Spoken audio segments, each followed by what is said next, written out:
So guys, na flooded sa teacher. Yan. Ko to guys.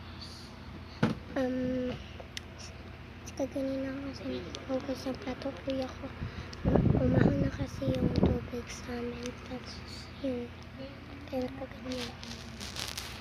Guys, tayo ko.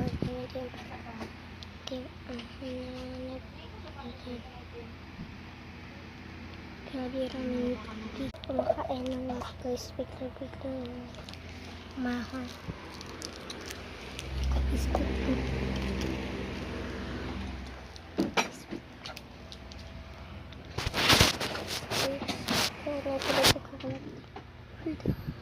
Yan guys.